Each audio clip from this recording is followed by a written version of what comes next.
में आने का भी आप सबको अवसर मिला है।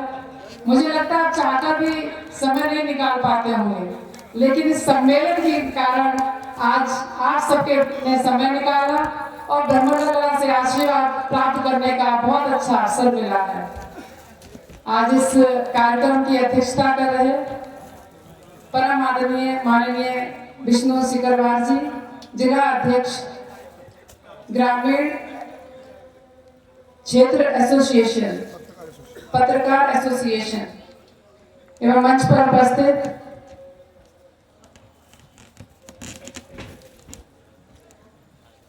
श्री संतोष कुमार शुक्ला जी, प्रवीण चौहान जी राष्ट्रीय महासचिव,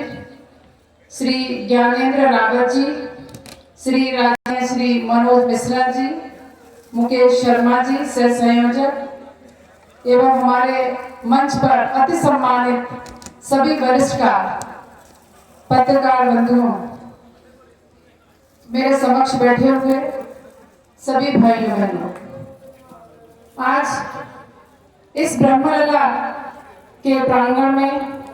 बाबा बटेश्वर नाथ के मेले में सांस्कृतिक, व्यवसायिक और साथ ही साथ लोक मेले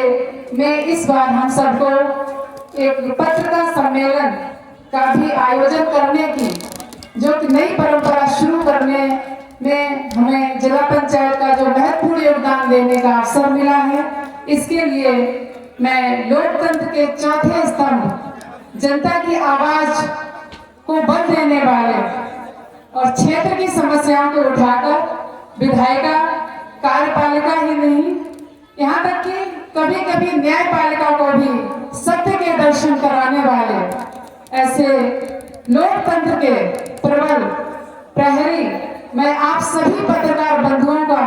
दिल की गहराइयों से बाबा बटेश्वर नाथ के इस धाम में वंदन करती हूँ, अभिनंदन करती हूँ और सभी बुजुर्गों को शीश झुकाकर नमन करती हूँ। भाइयों बहनों, इतिहास उठाकर देखा जाए तो अभी आप सबने बहुत कुछ सुना होगा, मुझे भी बहुत कुछ सीखने को मिला, सुनने को मिला, लेकिन कुछ पॉइंट्स मैं आपके समक्ष भी रखना चाहती हूँ कि इतिहास उठाकर देखा जाए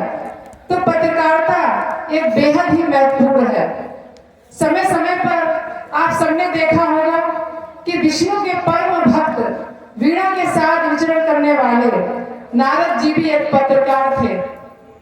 जो समय समय पर सबको सूचनाएं देते थे और सूचना के आधार पर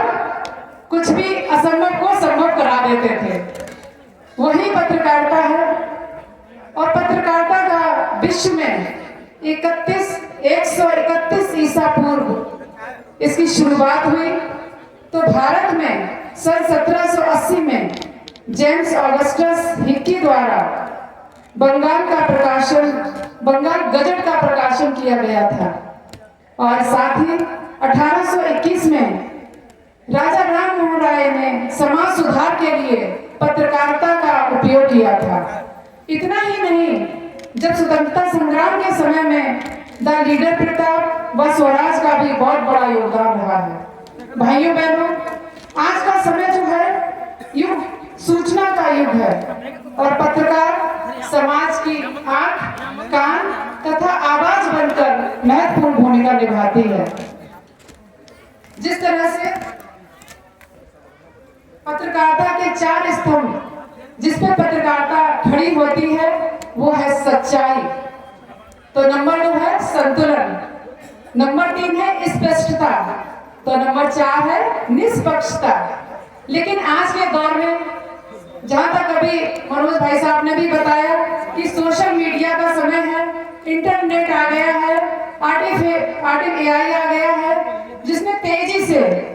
बहुत ज्यादा आगे बढ़ रही है। इस समय सच्ची निष्पक्ष पत्रकारिता को बहुत ही जरूरत है। अगर हमने थोड़ा सा सावधानी से काम नहीं लिया तो गलत सूचनाएं, फर्जी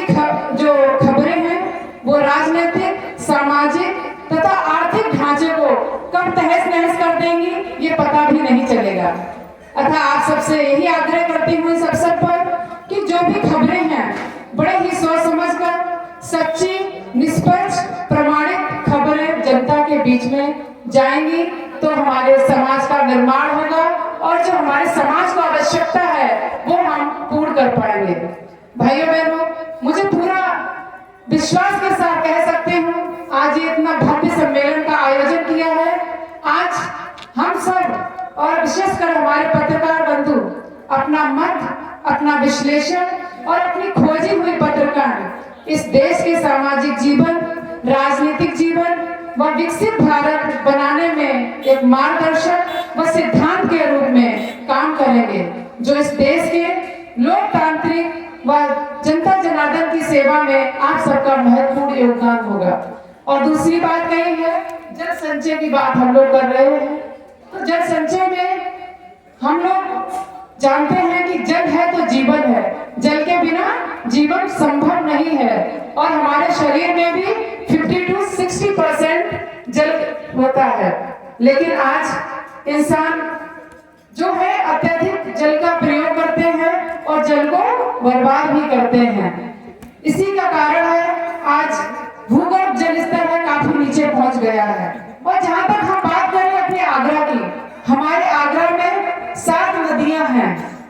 जिसमें यमुना, बाणगंगा, उटंगन, खारी, किवाड़, पार्वती नदी और चंबल नदी है। इसके बावजूद भी हमारे आगरा का जल स्तर इतना नीचे जा रहा है, इसके लिए हम सबको सोचना पड़ेगा।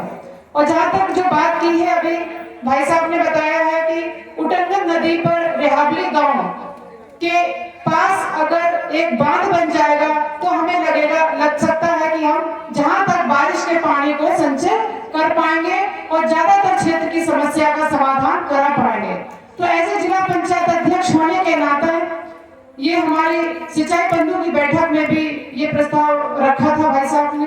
तो उस पर भी हमने काफी काम भी किया है। मुख्यमंत्री जी से भी बात की है, उनको लेटर भी दिया और बताया भी है कि हमारे क्षेत्र में रेहाबली पर बांध बन जाएगा तो हमारे जल की समस्या का समाधान काफी हद तक हो जाएगा। तो इस तरह से हम लोग जितना भी है उतना पॉसिबल उतना कार्य कर रहे हैं। इन फ्यूचर जिला पंचायत की तरफ से जो भी महत्वपूर्ण योगदान होगा उसके लिए हम सबसे आगे रहेंगे, हम हमेशा योगदान देंगे अपना। इसी की तरह से आज हमारे सभी पत्रकार बंधु बैठे हैं, तो आपके माध्यम से जो सूचनाओं का प्रचार प्रसार है और जन जन तक जो चीजें हैं जल संचय की, तो आप सब पहुंचाएंगे, ऐसा मैं निवेदन करती हूँ। क्योंकि जल, हर व्यक्ति को जल के संचय से जुड़ना चाहिए, ये किसी विशेष व्यक्ति का काम नहीं है। जब हर बच्चा, हर महिला, हर पुरुष इस अभियान से जुड़ेंगे तभी हम जल को संचय कर पाएंगे। इसके लिए हम लोगों को गांव-गांव लोगों को जागरूक करना होगा कि जल को संचय कैसे करना चाहिए। जिस तरह से आजकल गांव में हम लोगों को देखने को आता है कि घर में एक समरसेबल लगा रखी है, जहां एक मग के पानी की जरूरत है वहां पर एक बकेट पानी निकाल रहे हैं। पशुओं को जहां एक बाल्टी से नहला सकते हैं वहां पे एक ड्रम पानी वेस्ट हो रहा है। तो बहुत पानी हमें बचाना चाहिए। और इसी के साथ साथ सबसे विशेष बात है कि हमारे क्षेत्र में जलाशय, हमारे प्रधानमंत्री जी अमृत सरोवर की तरह से जलाशय बना रहे हैं, उनको संरक्षित करने का भी कार्य कर रहे हैं। हमारी सरकार भी कर रही है, हम लोग भी प्रयास कर रहे हैं। लेकिन इसके बावजूद भी जो गांव के जलाशय हैं वो अभी भी पूर्ण रूप से मेंटेन नहीं हो पा रहे हैं। इसके लिए हम सबको जागरूक कराना होगा कि गांव के जलाशय हैं उनको साफ रखें, प्लास्टिक का कूड़ा कचरा उसमें ना डालें, उनको संरक्षित करें, जिससे कि हमारे गांव का जल स्तर अच्छा रहेगा। इसी के साथ साथ हम लोगों ने प्रयास किया है और ये नियमावली में भी हम लोगों ने निकलवाया है कि जिला पंचायत आगे से जो भी मैप पास करेगी उसमें किसी घर का है या किसी बिजनेस है या कोई स्कूल है, कोई भी मैप अगर पास करेगी तो उसमें रेन वाटर हार्वेस्टिंग का होना बेहद ही आवश्यक है। अगर रेन वाटर हार्वेस्टिंग नहीं होगा तो नक्शा किसी भी हालत में जिला पंचायत से पास नहीं किया जाएगा। हम लोग इस तरह से प्रयास कर रहे हैं और साथ ही साथ हम सब मिलकर आने वाले समय में लोगों को जागरूक करें और बताएं कि कोई भी नल खुला ना छोड़े, बगीचों में जरूरत जितना हो उतना पानी दें, ग्राउंड वाटर रिचार्ज करें, नदियों पर बांध बनाएं, तालाबों का निर्माण करें, फ्यूचर जिससे हमारे आने वाली पीढ़ी को हम अच्छा जल दे सके, शुद्ध जल दे सके और पर्याप्त जल दे सके। आइए हम सब आज मिलकर ये संकल्प लेते हैं कि जल का सम्मान करें, जल का संचय करें और अपनी आदत बनाएं। आज इस भव्य कार्यक्रम में आप सब पत्रकार बंधुओं के बीच मुझे आने का और आप सबसे बहुत कुछ सीखने को मिला और मैं पूरे विश्वास के साथ कहती हूँ जो भी मैंने बातें आपसे सुनी हैं, जो मार्गदर्शन आपको प्राप्त हुआ है, मुझे उसको मैं आत्मसात करते हुए अपने क्षेत्र और देश के विकास में अपना महत्वपूर्ण योगदान देने में कोई कमी नहीं छोड़ती हूँ। धन्यवाद। आभार।